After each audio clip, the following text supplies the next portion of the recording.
Alam mo ba na kaya mong iwanan ang katawan mo habang natutulog ka?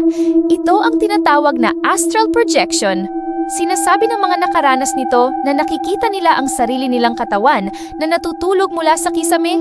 Ang tawag dito ay out-of-body experience. Para kang multo, nagising ang isip pero walang bigat ang pakiramdam.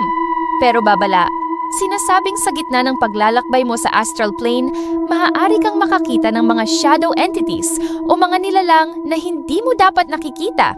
Ang pinaka-harsh na part, may paniniwala na kapag naputol ang silver cord na nag-uugnay sa kaluluwa at katawan mo, hindi ka na makakabalik.